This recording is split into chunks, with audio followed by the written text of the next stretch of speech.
Good morning students, कैसे हैं आप सभी। देखिएगा, मैं क्लास 10th का मॉडल पेपर सॉल्व कराऊंगा अभी।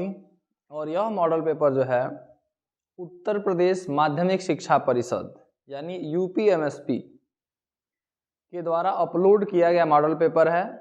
और यह मॉडल पेपर हमें एक आइडिया प्रोवाइड कराएगा कि किस तरह का क्वेश्चन हमारे बोर्ड एग्जाम में आना है।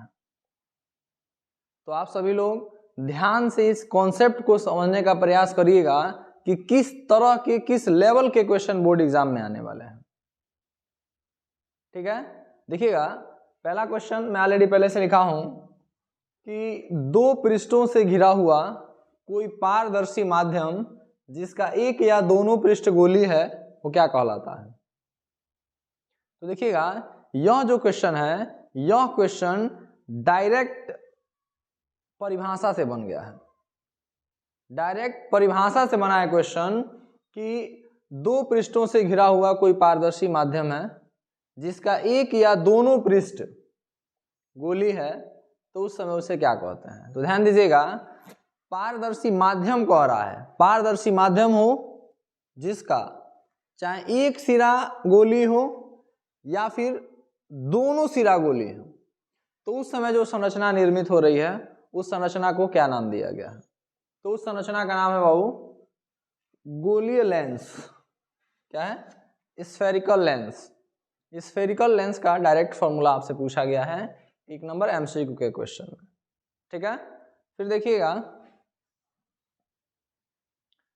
दूसरा क्वेश्चन है, पूछा गया है कि दंत विशेषज्ञ यानी डेंटिस्ट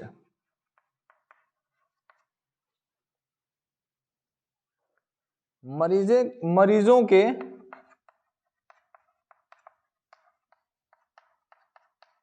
दांतों का बड़ा प्रतिबिंब देखने के लिए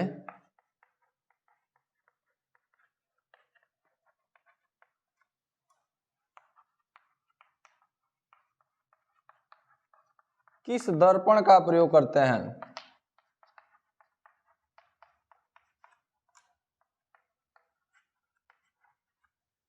ये भी डायरेक्ट क्वेश्चन है। देखिएगा, एनसीईआरटी बुक में ऑलरेडी ये गिवन है क्वेश्चन कि जितने डेंटिस्ट होते हैं वह डेंटिस्ट दांतों का बड़ा आकार देखने के लिए कॉनकेव मिरर का यूज करते हैं।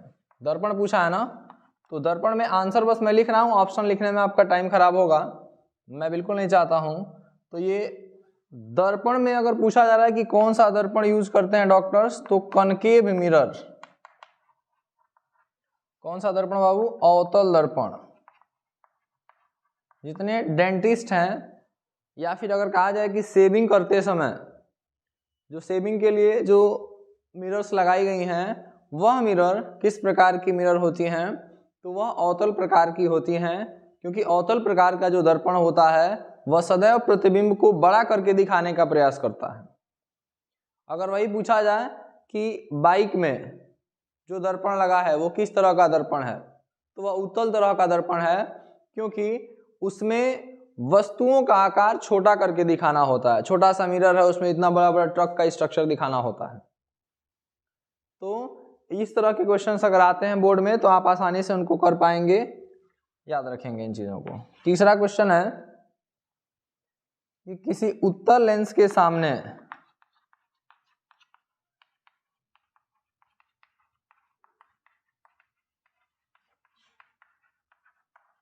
किसी उत्तल लेंस के सामने 2f और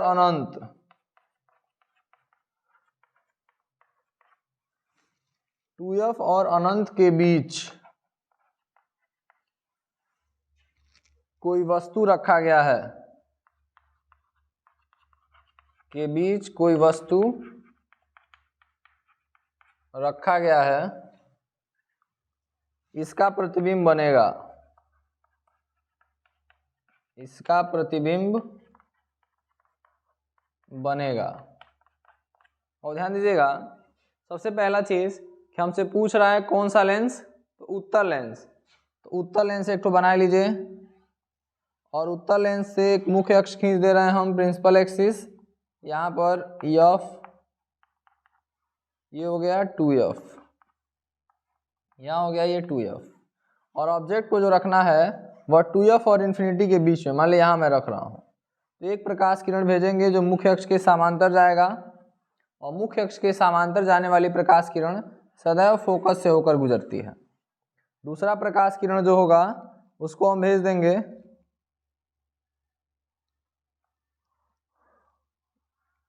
ऑप्टिकल सेंटर से। ऑप्टिकल सेंटर से जाना है उसी क्षेत्र में सीधा चला जाएगा। तो ऐसे में यह जो प्रतिबिंब है, यह प्रतिबिंब यहाँ बन रहा है, कुछ आप इसका अंदाजा लगा सकते हैं। तो आप देख रहे होंगे कि वस्तु के कंपैरिजन में सदैव प्रतिबिंब जो बनता है वह छोटा बनता है, वास्तविक और उल्टा बनता है। तो 3-4 ऑप्शन दिया है, आप उस ऑप्शन में ट्रिक कहाँ लगा रहे हैं, तो वास्तविक प्रतिबिंब बनेगा, उल्टा बनेगा और वस्तु से छोटा बनेगा।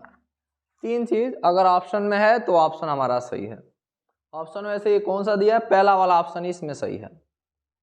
कहा जा रहा है कि वस्तु को उत्तल लेंस के सामने 2f और अनंत के बीच में रखा गया है, तो उस समय उसका प्रतिबिंब कैसा बनेगा। तो ऑलरेडी आपको प्रतिबिंब का बनना सिखाया जा चुका है और आप वहां बनाए हैं कि 2f और अनंत के बीच में जब वस्तु होता है तो उस समय उसका वास्तविक, उल्टा और छोटा प्रतिबिंब बनता है। उसी के आधार पर ये डायरेक्ट क्वेश्चन पूछा गया है। फिर देखिएगा चौथा क्वेश्चन है,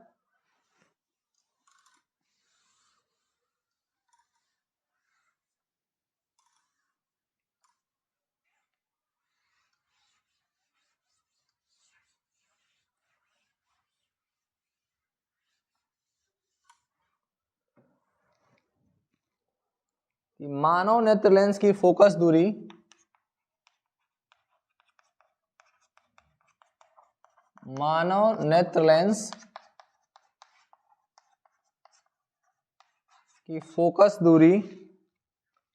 को समायोजित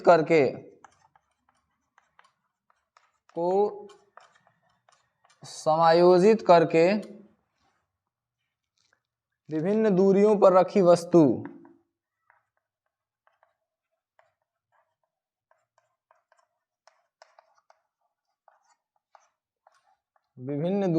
रखी वस्तु को फोकसित कर सकता है।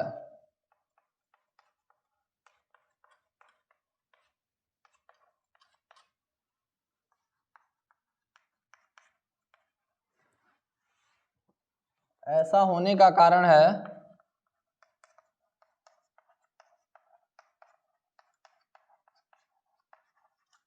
ऑप्शन में दिया है, 4-5 ऑप्शन है, मैंने लिख रहा हूँ, ऐसे बस समझा दे रहा हूँ आपको। देखिएगा क्वेश्चन है कि मानव नेत्र लेंस जो है, मानव नेत्र लेंस की एक ऐसी क्षमता है कि वस्तु कहीं भी रखा गया हो नेत्र के सामने, उसका प्रतिबिंब हर हाल में फोकसित करके रेटिना पर बनाया जाता है। और ऐसा क्यों हो पा रहा है ये चीज मैं आपको, मानव नेत्र एक वीडियो है बाबू, आप जरूर देखिएगा, क्योंकि वहां से एक प्रश्न आपका जरूर बोर्ड एग्जाम में आ जाना है। तो ऐसा क्यों हो रहा है कि मानव नेत्र सामने रखी कहीं भी वस्तु हो उसका प्रतिबिंब रेटिना पर कैसे फोकसित कर पाता है, उसका यह गुण, वह उसकी क्षमता, जो उसको क्या कहा गया है, तो उसका आंसर हमेशा से याद रखिएगा, उसको कहा गया आंख की समंजन क्षमता। किसके कारण ऐसा कर पा रहा है बाबू, समंजन क्षमता के कारण, एकोमोडेशन पावर कहा गया है इसको। मानव नेत्र में आंख जो है, उस आंख में समंजन क्षमता है जिसके वजह से वह अपने फोकस दूरी को घटा बढ़ा के इस तरह एडजस्ट कर रहा है कि वस्तु कहीं भी रखा गया हो आंख के सामने, उसका प्रतिबिंब हमेशा रेटिना पर ही फोकसित किया जाता है। ये जरूर याद रखेंगे आंख की समंजन क्षमता को। 5वां क्वेश्चन दिया बाबू, मैच द फॉलोइंग दिया है, मिलान करना है और ऑप्शन पे टिक लगाना है कि कौन सा ऑप्शन सही है। सबसे पहले लिखा है कि विद्युत विभवांतर, इसके बाद विद्युत धारा, विद्युत धारा के बाद है वैद्युत शक्ति,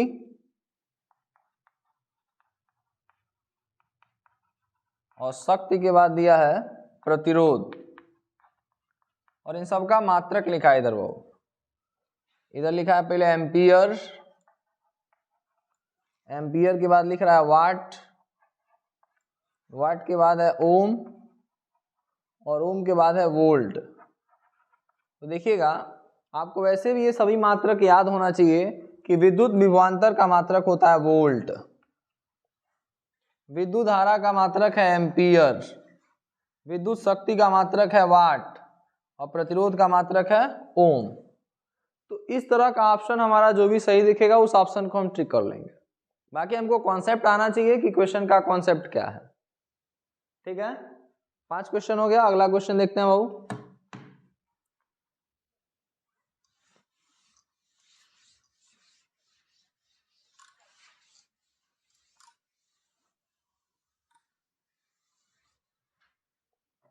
छठवां क्वेश्चन है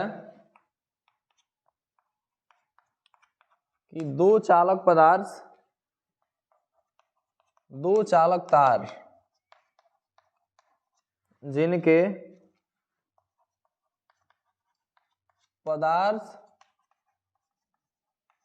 लंबाई तथा व्यास समान है,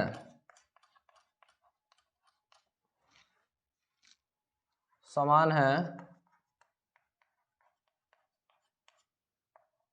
किसी वैद्युत परिपथ में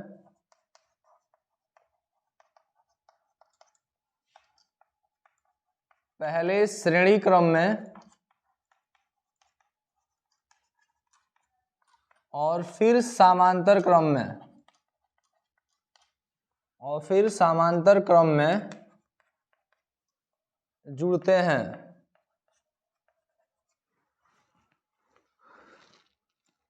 तो पूछ रहा है कि श्रेणी क्रम तथा समांतर क्रम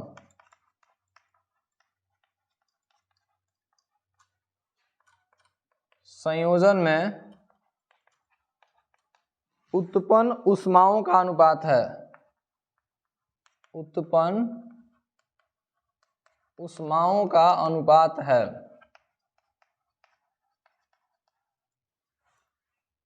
क्वेश्चन समझिए बाबू, कह रहा है कि दो तार है हमारे पास, दोनों तार एक ही पदार्थ के बने हैं, दोनों तार की लंबाई और उनका डायमीटर सेम है, और उस समय उन तार को, मान लीजिए यहाँ से यहाँ तक एक तार है, इसका प्रतिरोध R मान ले रहे हैं, और आप बताइए कि लंबाई, क्रॉस सेक्शनल एरिया, हर चीज इक्वल होगा, तो उस समय उसका प्रतिरोध भी क्या होगा, इक्वल होगा।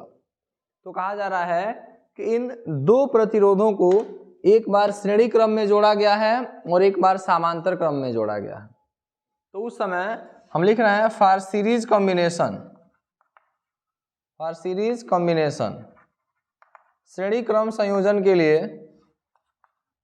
R इक्विवेलेंट यानी तुल्य प्रतिरोध R प्लस R के रूप का होगा, यानी कि क्या होगा 2R, और फॉर पैरेलल कॉम्बिनेशन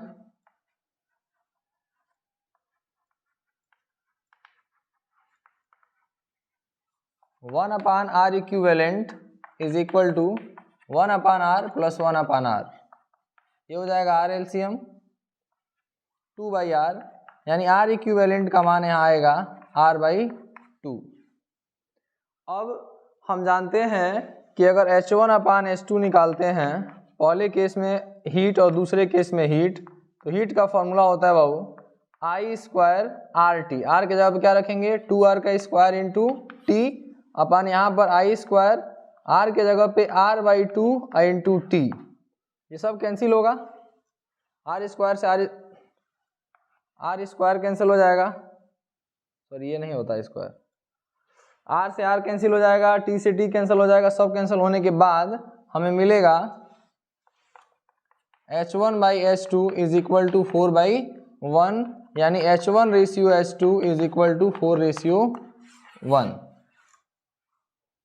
समझेंगे क्वेश्चन क्या है कि दो तार है हमारे पास, एक तार है एक तार है, दोनों का लंबाई सेम है, दोनों का मोटाई सेम है, दोनों सेम पदार्थ के बने हुए हैं, एक बार इनको सीरीज में जोड़ा गया और फिर इनको पैरेलल जोड़ा गया। तो जब ये सीरीज में जुड़े थे तब उनसे कितना हीट प्रोड्यूस हुआ, जब पैरेलल है उस समय कितना हीट प्रोड्यूस हुआ, उसी का रेशियो पूछ रहा है। तो रेशियो निकालने के लिए सबसे पहले हम ये निकाल लेंगे कि जब ये सीरीज में है तो इनका इक्विवेलेंट रेजिस्टेंस कितना है, यानी तुल्य प्रतिरोध कितना है, और पैरेलल में इनका तुल्य प्रतिरोध कितना है, और हीट का फॉर्मूला यूज कर देंगे H=I²RT। आसानी से हम रेशियो निकाल पाएंगे और हम देख रहे हैं कि यहाँ पर रेशियो 4:1 आ रहा है। क्लियर है? चलिए अगला क्वेश्चन देखते हैं भाऊ।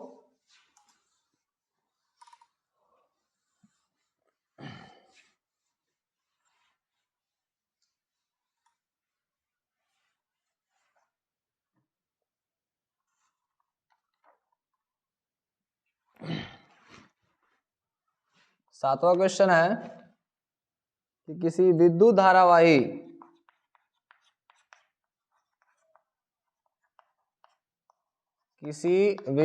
धारावाही सीधी लंबी परिनालिका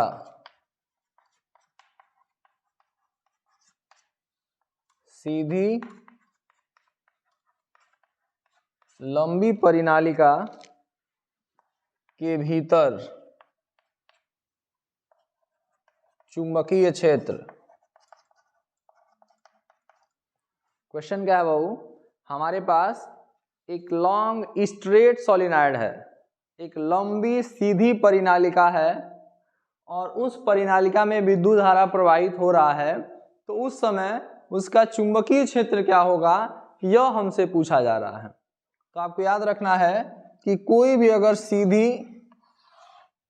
लंबी परिनालिका है और इसमें विद्युत धारा हम प्रवाहित करते हैं, तो हमेशा से याद रखना है, आपको हमेशा से एक चीज याद रखना है कि इसके भीतर सभी बिंदुओं पर वैद्युत क्षेत्र समान होता है। परिनालिका के भीतर सभी बिंदुओं पर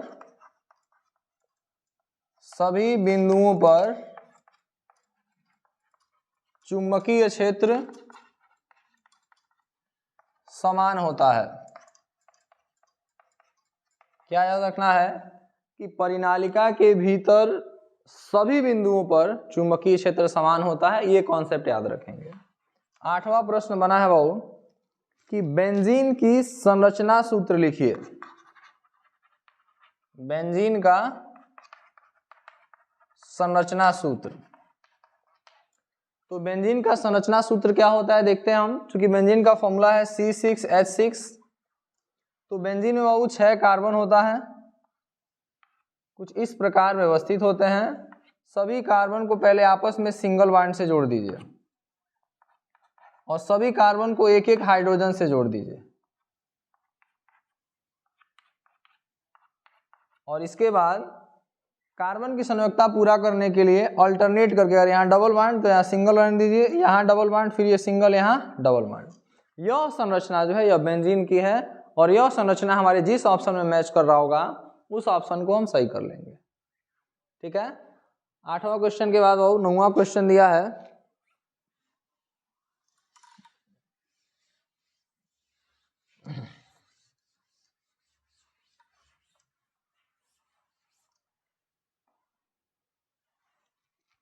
निम्नलिखित में से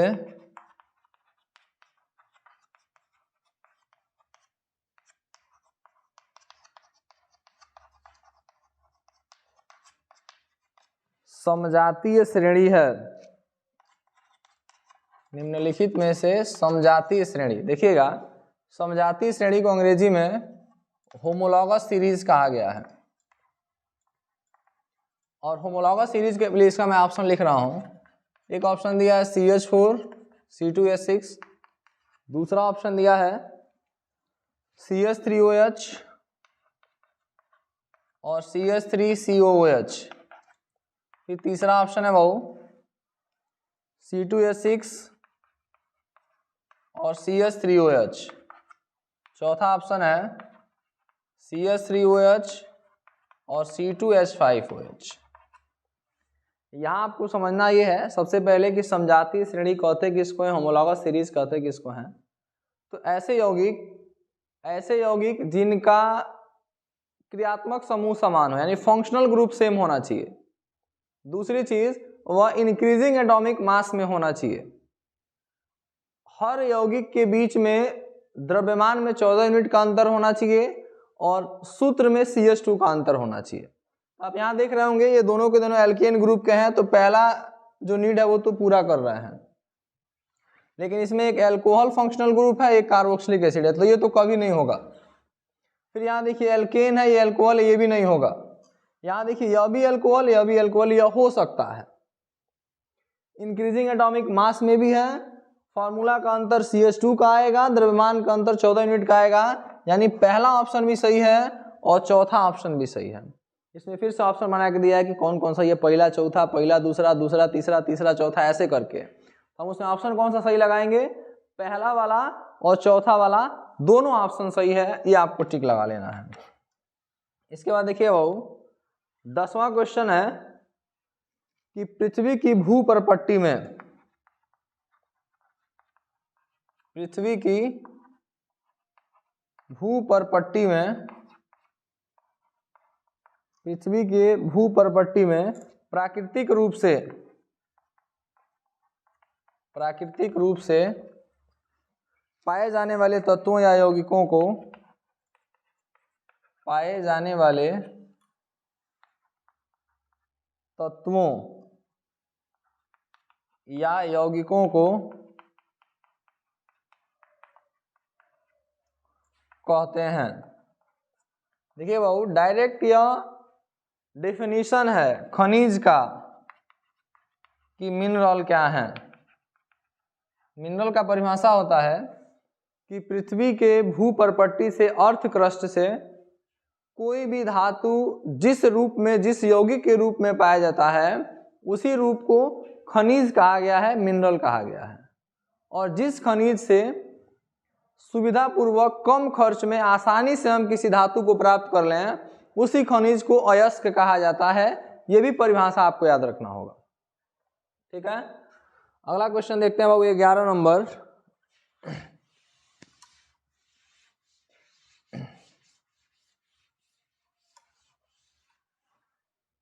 क्वेश्चन नंबर 11 है कि दांतों का क्षय,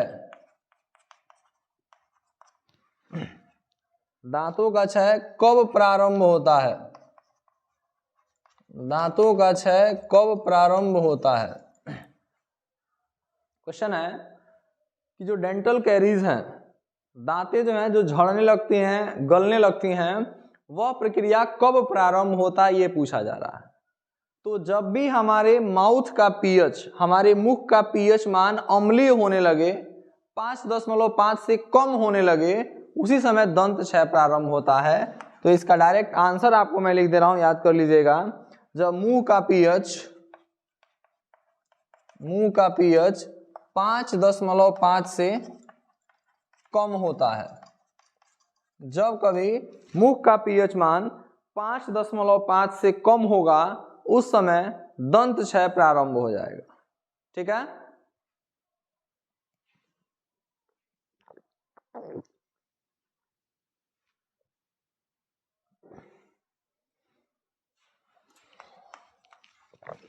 बारहवां प्रश्न है बाबू,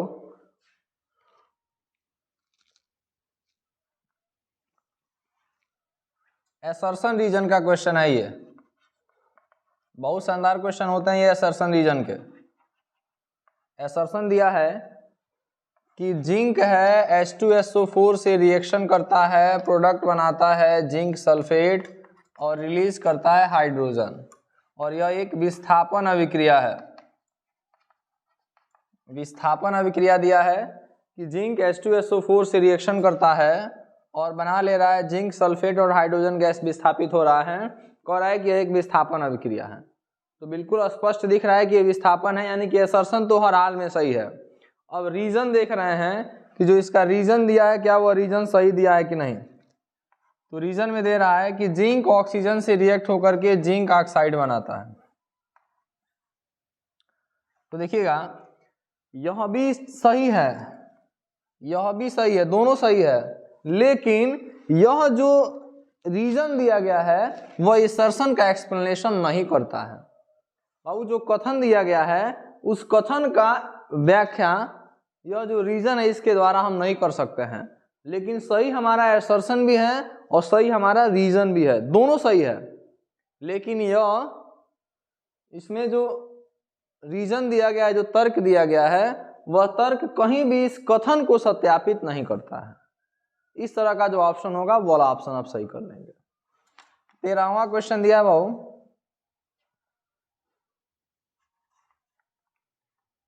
13 नंबर क्वेश्चन है कि NaOH है और NaOH का किसी पदार्थ से अभिक्रिया कराया जाता है और प्रोडक्ट बन रहा है CH3COONA प्लस H2O। तो ध्यान दीजिएगा किस चीज से रिएक्शन कराएं कि हमें यह प्रोडक्ट मिल जाए। तो आपको ये समझना है कि OH है तो इसमें से OH किसी एक का H मिलकर H2O बना होगा, तो H किसी एसिड का ही हो सकता है और वह एसिड हम ले लेंगे एसिटिक एसिड। हमारा ऑप्शन सही हो जाएगा कि एसिटिक एसिड से जौन बा की रिएक्शन होगा NaOH का, तो उस समय यह प्रोडक्ट बनेगा। ठीक है, अगला क्वेश्चन देखते हैं भाऊ।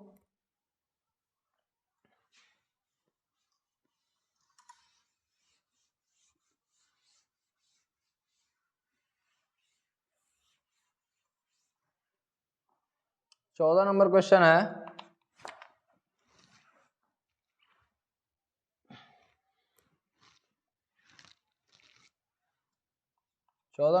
है, कि अंतः शोषण के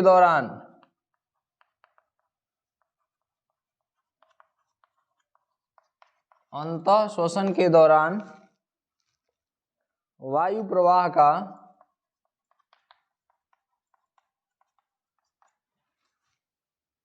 सही मार्ग कौन सा है? सही मार्ग कौन सा है? तो देखिएगा उसमें एक आंसर दिया है कि सबसे पहले नासाद्वार से होते हुए वायु पहुंचता है कंठ तक और कंठ से ग्रसनी और ग्रसनी से श्वास नली और श्वास नली से फेफड़ा। ये वाला जो सीक्वेंस है ये सीक्वेंस हमारा सही है इसमें। 15 नंबर क्वेश्चन है बाबू कि पिता से प्राप्त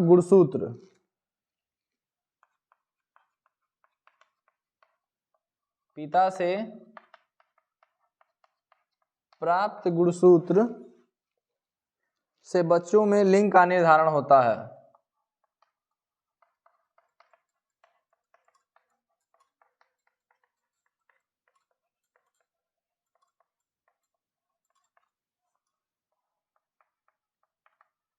ये कथन है और इस कथन के तर्क में दिया गया स्टेटमेंट कि मानव पुरुष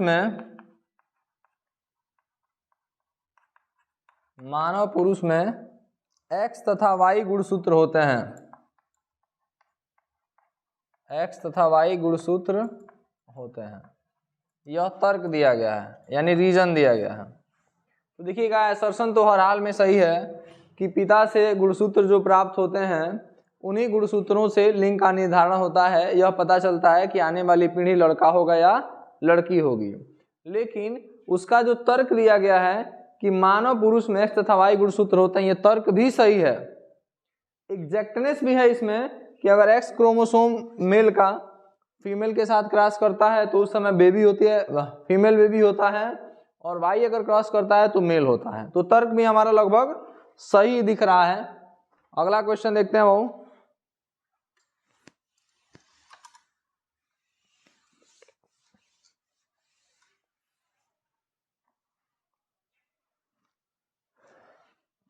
क्वेश्चन नंबर 16, वैद्युत आवेग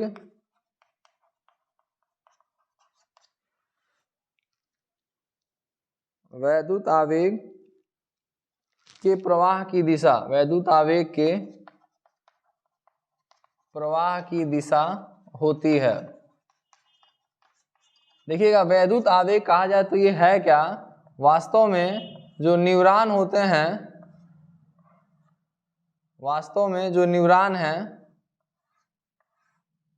इन न्यूरॉन में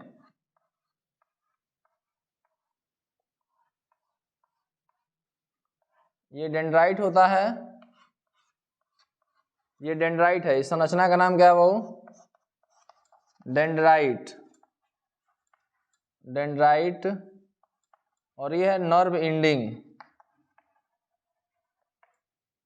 हमेशा से वैद्युत आवेग प्रवाह की दिशा अगर न्यूरॉन में पूछा जाए तो डेंड्राइट मैसेज को रिसीव करते हैं और डेंड्राइट से नर्व एंडिंग की ओर वैद्युत आवेग की दिशा होती है। और इस तरह का जो भी ऑप्शन आपके क्वेश्चन में पेपर में दिया है आप उसको ट्रिक लगा लेंगे। 16 नंबर क्वेश्चन के बाद 17 नंबर क्वेश्चन क्या है देखते हैं। तो 17 नंबर क्वेश्चन है कि थायरोक्सिन के बारे में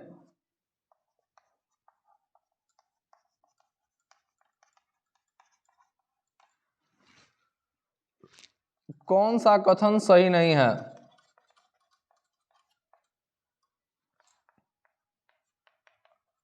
थायरोक्सिन के बारे में कौन सा कथन सही नहीं है? तो देखिएगा 4 ऑप्शन दिया है। सबसे पहला ऑप्शन दिया है कि थायरोक्सिन के निर्माण में आयोडीन की आवश्यकता होती है। फिर दिया है कि थायरोक्सिन हमारे शरीर में कार्बोहाइड्रेट का उपापचय कराता है। थायरोक्सिन को थायराइड हार्मोन भी कहा जाता है।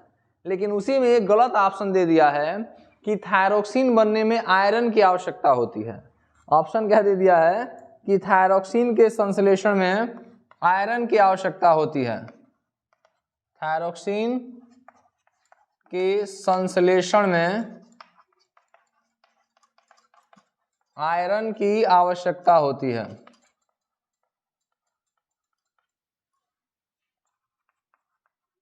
थायरोक्सिन के संश्लेषण में आयरन की आवश्यकता होती है। ये स्टेटमेंट दिया, पूछा है कौन सा स्टेटमेंट सही नहीं है, तो यही वाला स्टेटमेंट गलत है उस ऑप्शन में, चारों ऑप्शन में, कि थायरोक्सिन हार्मोन्स को बनाने में कभी भी आयरन की आवश्यकता नहीं होती है, वहाँ आयोडीन की आवश्यकता होती है। अगला 18 नंबर क्वेश्चन है, देखते हैं क्या हो। दिया है कि एक चित्र दिया है, निम्न चित्र में ABC का क्रम है, ABC का सही क्रम है।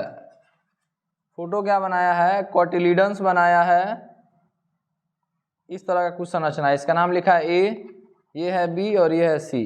तो देखिएगा A है परांकुर जिससे तना निकलता है, B है बीजपत्र जिसको कोटिलिडन कहा गया है, और ये है मूलांकुर जिससे जड़ निकलता है।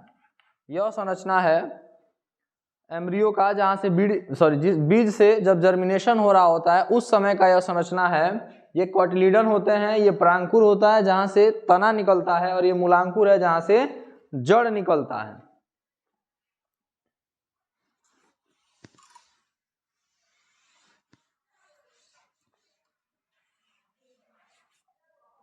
अगला क्वेश्चन देखते हैं भाऊ।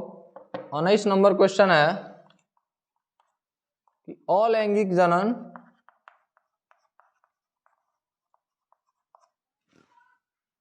से उत्पन्न संतति, अलैंगिक जनन से उत्पन्न संतति में अधिक समानता होती है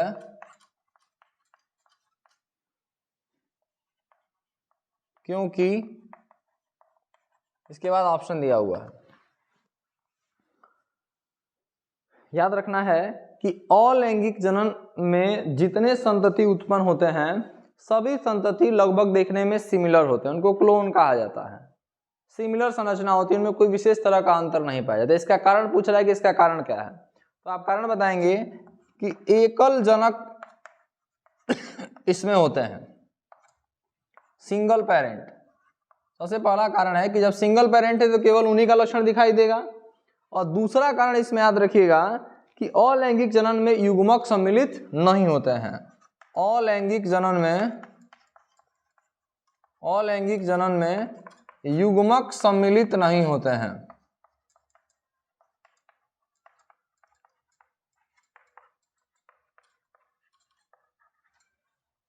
20वां क्वेश्चन है भाऊ, आहार श्रृंखला में तीसरा पोषक स्तर हमेशा कौन सा होता है? एक आहार श्रृंखला में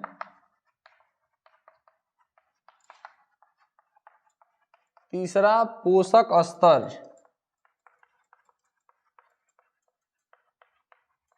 सदैव कौन होता है? तो देखिएगा, आहार श्रृंखला का मतलब होता है कि जितने प्लांट्स हैं यह सभी प्लांट्स फर्स्ट पोषक स्तर है, पहला ट्रॉपिक लेवल होता है लो। और प्लांट्स को हर्बीवोरस खाते हैं। हर्बीवोरस का मतलब है शाकाहारी, और शाकाहारियों को खाते हैं कार्निवोरस मांसाहारी। और इसके बाद डिकम्पोजर आते हैं। याद रखना है, ये फर्स्ट हो गया, ये सेकंड हो गया और ये थर्ड हो गया। अगर आपसे यहाँ पर तीसरा पूछा गया है तो तीसरा पोषक स्तर हमेशा क्या आएगा बाबू? मांसाहारी। इसका आंसर सही क्या हो जाएगा? मांसाहारी। लेकिन अगर इसी में पहला पोषक स्तर पूछा होता तो हम उसमें सभी हरे पौधों को टिक लगाते। दूसरा पोषक स्तर पूछता तो शाकाहारियों पर टिक लगाते। क्लियर है? चलिए, इसके बाद हम लोग का ऑप्शनल क्वेश्चन कंप्लीट हुआ और रिटन क्वेश्चन जो है मैं बोल रहा हूं, आप उसको नोट कर लीजिए और उसका आंसर भी लिख लीजिए, क्योंकि वही मैं आपको समझा दे रहा हूं। फिजिक्स का पहला क्वेश्चन दिया बाबू कि दृष्टि दोष किसे कहते हैं और यह कितने प्रकार के होते हैं। क्वेश्चन है कि दृष्टि दोष किसे कहते हैं और यह कितने प्रकार के हैं, यानी आई डिफेक्ट क्या है और कितने तरह के आई डिफेक्ट हैं ये बताना है। तो जब कभी हमारा ह्यूमन आई यानी हमारा नेत्र सुचारू रूप से कार्य नहीं कर रहा है तो उसी अवस्था को दृष्टि दोष कहा गया है। और दृष्टि दोष जो हमें 10 स्तर पे पढ़ना है, 10वीं स्तर पे, उसमें निकट दृष्टि दोष, दूर दृष्टि दोष, जरा दृष्टि दोष, अबिंदुकता, मोतियाबिंद इत्यादि ये सब समझना है।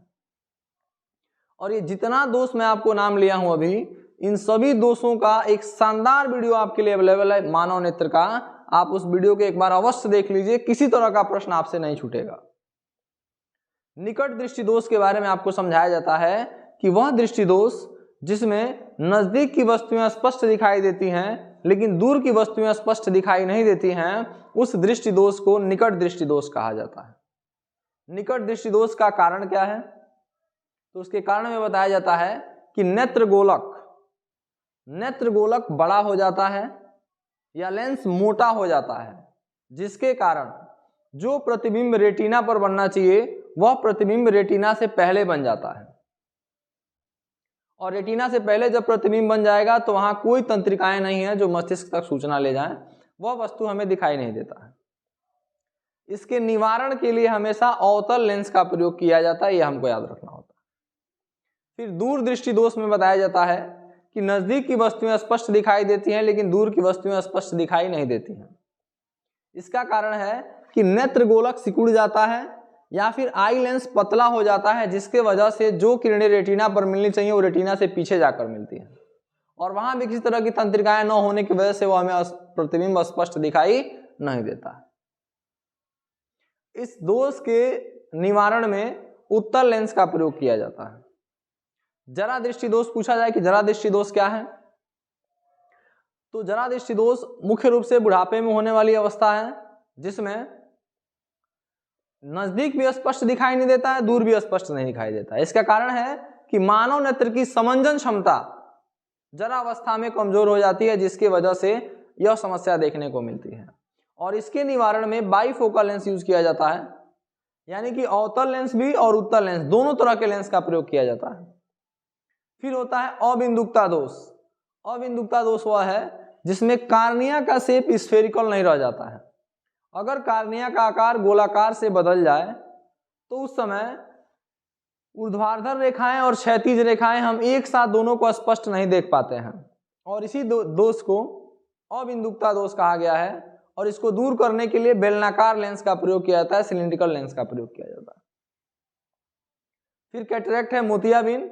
मोतियाबिंद में बताया जाता है कि मानव नेत्र लेंस जो है उसके ऊपर कोई अपारदर्शी लेयर चढ़ जाए या फिर पूरा मानव नेत्र ही अपारदर्शी हो जाए, तो उस समय वस्तु दिखाई नहीं देता है और वह दोष जो है उसको मोतियाबिंद कैटरेक्ट कहा गया है। और उसके निवारण के लिए सीधे सर्जरी किया जाता है, ऑपरेशन की सहायता से लेंस को हटा दिया जाता है या फिर लेंस के लेयर को हटा दिया जाता है। तो इस क्वेश्चन का आंसर आप भली भांति समझ सकते हैं।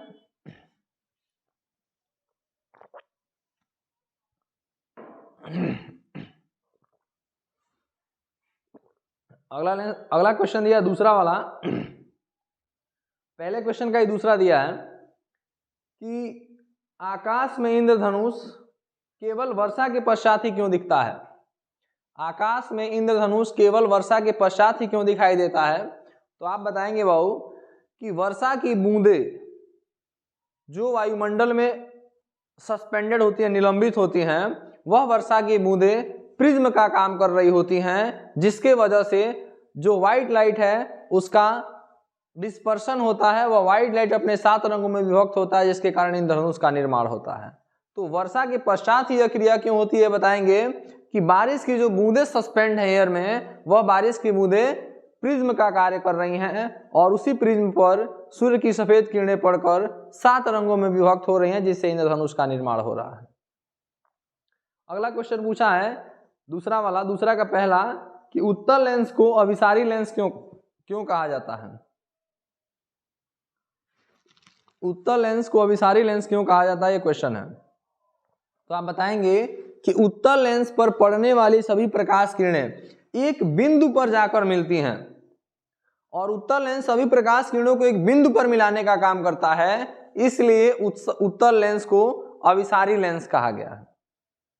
फिर इसका अगला क्वेश्चन पूछा है कि अवतल दर्पण तथा उत्तल दर्पण का उपयोग बताइए। तो अवतल दर्पण के उपयोग में बताएंगे कि दंत चिकित्सक उसका यूज कर रहे हैं दांतों का आकार बड़ा देखने के लिए।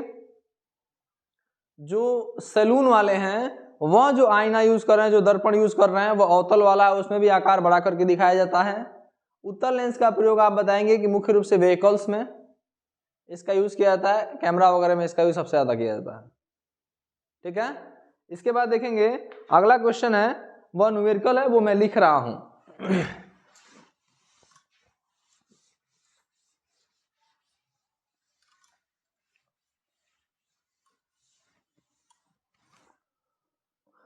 क्वेश्चन है बाबू तीसरा नंबर कि 4 ओम प्रतिरोधक से प्रति सेकंड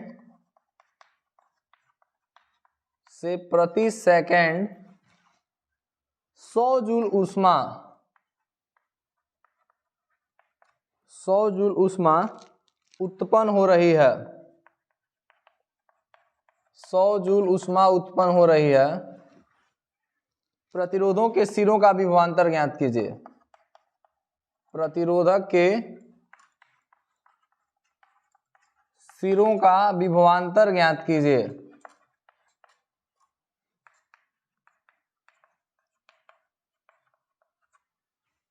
क्वेश्चन समझ में आ रहा है भाऊ कि हमारे पास एक रेजिस्टेंस है जिससे पर सेकेंड 100 जूल हीट रिलीज हो रहा है, तो उस समय उसके सिरों का विभवांतर क्या होगा।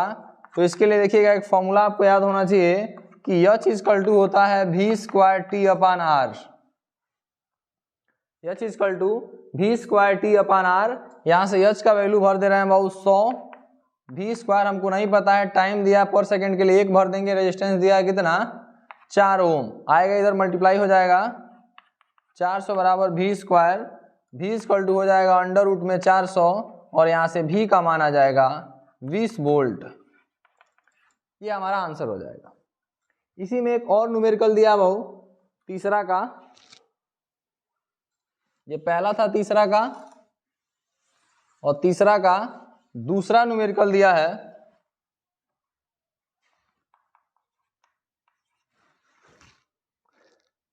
20 ओम प्रतिरोध की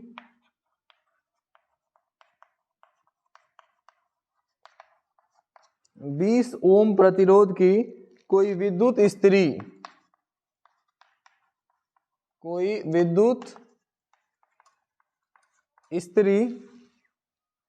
5 एम्पियर विद्युत धारा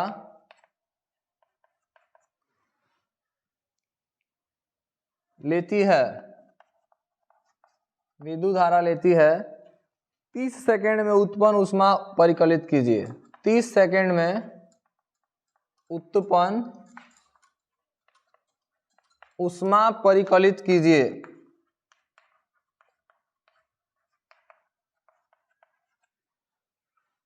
देखिएगा सॉल्यूशन इसका कैसे लगेगा। आर का मान दिया है कितना बाबू 20 ओम, धारा का मान दिया है कितना 5 एम्पियर और समय दिया है 30 सेकेंड। तो यहाँ से हीट पूछ रहा है तो यह चीज इक्वल टू फॉर्मूला है आई स्क्वायर आर टी। मान भर दीजिए 5 का स्क्वायर आर के जगह पे 20 और टी का वैल्यू हो जाएगा 30। ये हो जाएगा 25 गुणे 20 गुणे 30। ये हो गया 25 या 75, 75 दूनी 150। इतना जूल हीट रिलीज होगा। ठीक है, अगला क्वेश्चन है, चौथा क्वेश्चन है,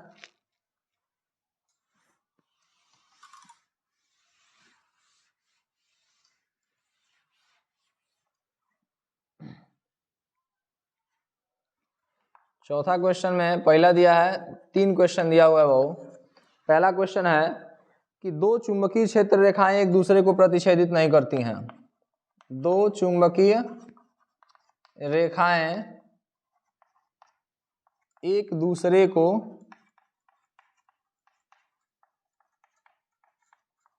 प्रतिच्छेदित नहीं करती हैं।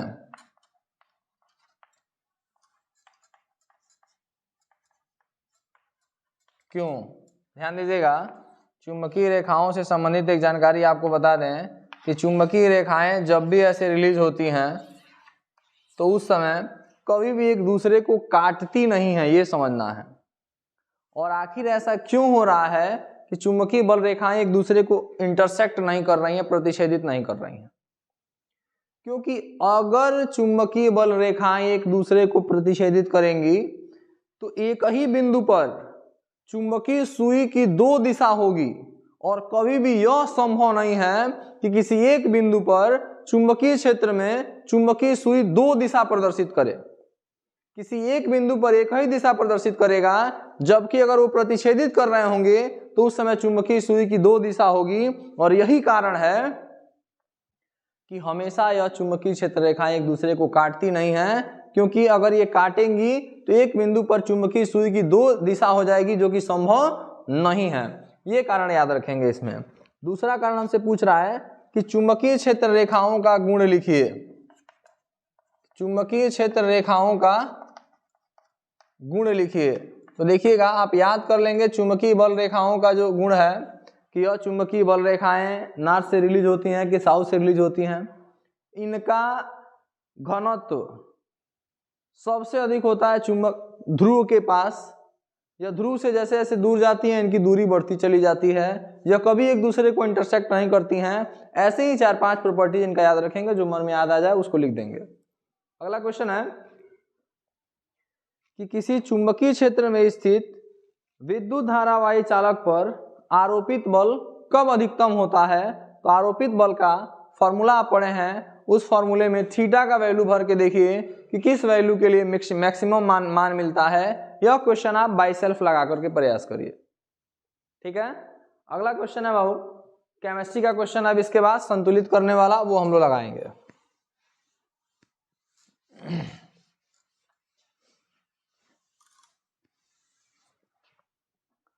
क्वेश्चन दिया है, 5वां क्वेश्चन है, समीकरण संतुलित कीजिए।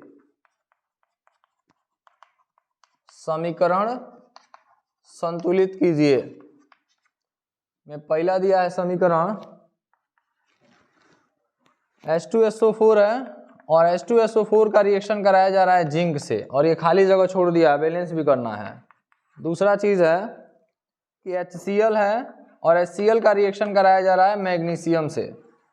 तीसरा है N2 है, रिएक्ट हो रहा है H2 से। और चौथा ऑप्शन दिया है कि H2S है, रिएक्ट हो रहा है ऑक्सीजन से। क्या प्रोडक्ट बनेगा? वो प्रोडक्ट भी बनाएंगे हम लोग और उसके साथ साथ उसको बैलेंस भी करेंगे बाबू। तो ध्यान दीजिएगा, यह तो डिस्प्लेसमेंट हो जाएगा, बन जाएगा ZnSO4 प्लस H2, ये ऑलरेडी बैलेंस है, इसको बैलेंस करेंगे, ये बनेगा MgCl2 प्लस H2। बैलेंस करने के लिए यहाँ 2 लगा लेंगे, बैलेंस हो जाएगा। N2 और H2 जब मिलते हैं अमोनिया का फॉर्मेशन करते हैं, बैलेंस करेंगे, यहाँ 3 लगा लेंगे, यह बनता है H2O प्लस SO2। बैलेंस करेंगे,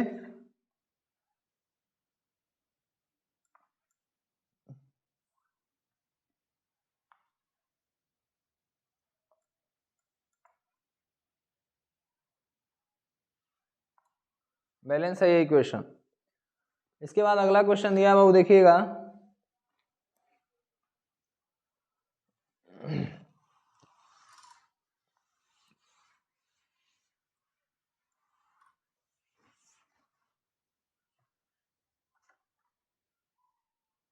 छठवां क्वेश्चन है कि प्लेटिनम है, गोल्ड है, सिल्वर है का उपयोग आभूषण बनाने में होता है।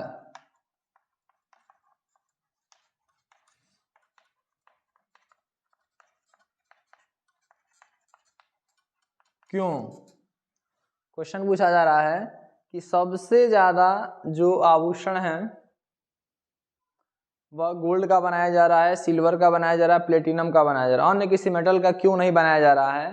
तो कारण याद रखेंगे कि इन धातुओं में संक्षारण सबसे कम होता है। कोरोजन का जो प्रोसेस है वह सबसे कम होता है इन धातुओं में, इसलिए इनकी चमक लंबे समय तक बनी रहती है और इनका उपयोग हम आभूषण बनाने में करते हैं। 6वां का एक और क्वेश्चन दिया है कि कार्बोनेट तथा सल्फाइड अयस्कों को,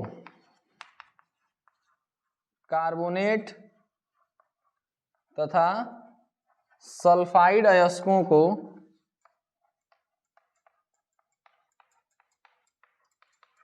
ऑक्साइड में परिवर्तित किया जाता है। ऑक्साइड में परिवर्तित किया जाता है कैसे?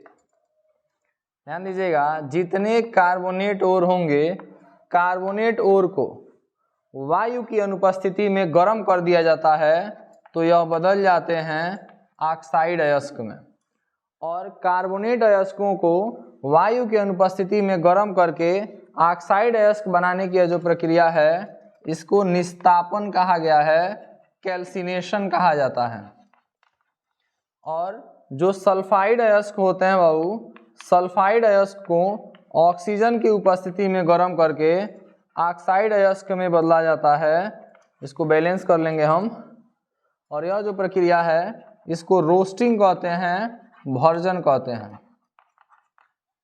तो पूछा जाए कैसे परिवर्तित करते हैं, तो आप यहाँ से बड़ी आसानी से बता सकते हैं कि कैसे परिवर्तित करेंगे।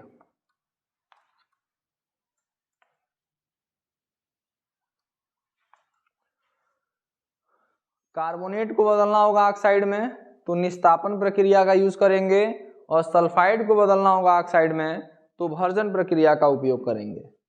ठीक है। इसके बाद एक और क्वेश्चन है केमिस्ट्री से।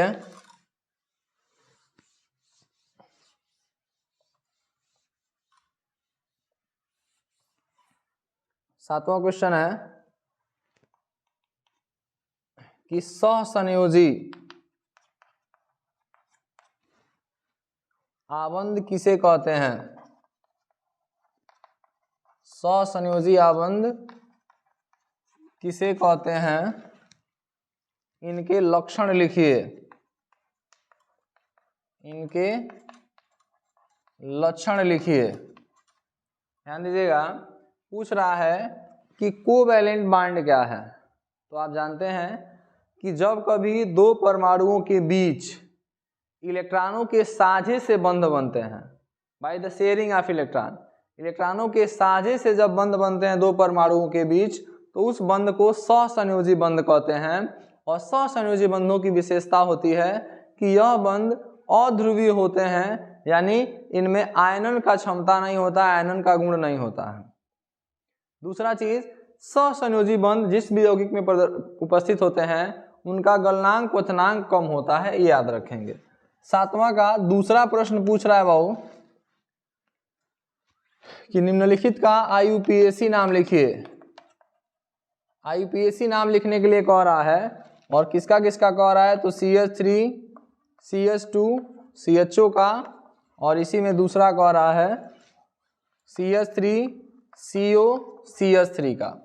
सबसे पहले स्ट्रक्चर बना लिया जाए, तो CH3 CH2 CHO aldehyde group है, कार्बन 3 है, नाम हो जाएगा प्रोपेनाल। यहां देखिएगा CH3 CO CH3, संरचना भी बनाना आप लोग जरूर सीखिएगा, क्योंकि कभी कभी IUPAC नाम न देके केवल संरचना पूछ लेता है। यह कीटोनिक ग्रुप है, इसका नाम हो जाएगा प्रोपेनॉन। ठीक है, इस तरह से एक इसी में तीसरा क्वेश्चन भी दे रहा है कि कठोर जल में साबुन को उपचारित करने पर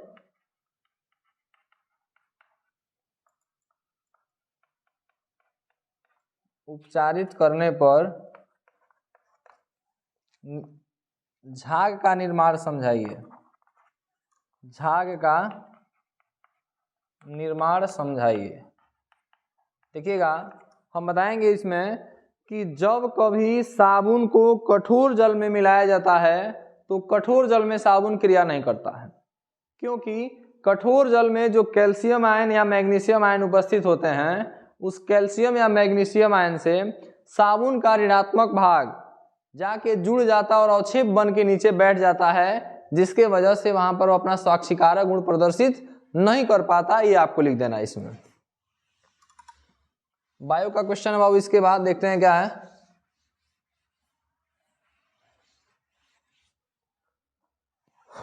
आठवां से लेके 11वां तक 4 क्वेश्चन है बायो का, जिसमें पहला क्वेश्चन है कि जैव निम्नीकरणीय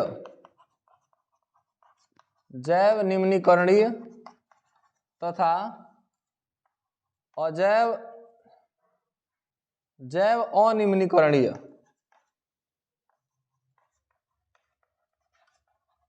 पदार्थ में अंतर बताना है।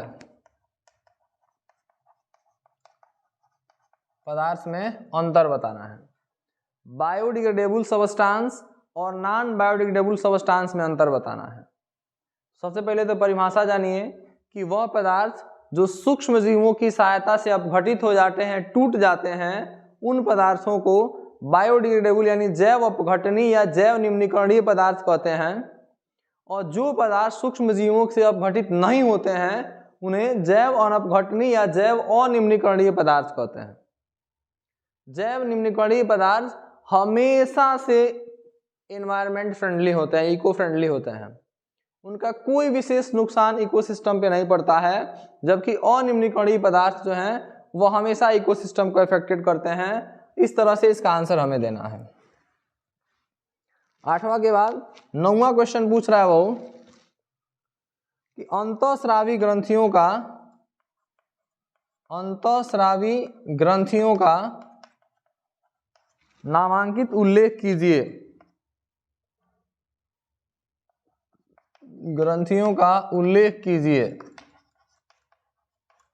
देखिएगा, एंडोक्राइन ग्लैंड्स का एक बहुत शानदार वीडियो मैं बनाया हूं, आप उसको जरूर देख लीजिए, क्योंकि अंतःस्रावी ग्रंथियां 8-9 हैं और सबको एक्सप्लेन कर पाना थोड़ा सा ज़्यादा समय आपका लग रहा है, इसलिए मैं कह रहा हूं कि आप वो वीडियो एक बार आसानी से देख लीजिए। फिर अगला क्वेश्चन है कि मानव में लिंग निर्धारण कैसे होता है। तो मानव में लिंग निर्धारण आप पढ़े हैं कि मेल का क्रोमोसोम XY, फीमेल का क्रोमोसोम XX, क्रॉस कराते हैं, ये बनता है XX, ये बना XX, ये बना XY और ये XY। 50% चांस होता है मेल होने का, 50% चांस होता है फीमेल होने का। ये वाला क्रॉस जो आपको पढ़ाया गया आप ये लिख देंगे, आप आसानी से नंबर इसमें पा जाएंगे। और फिर 11वां और लास्ट क्वेश्चन पूछ रहा है कि आहार नाल का नामांकित चित्र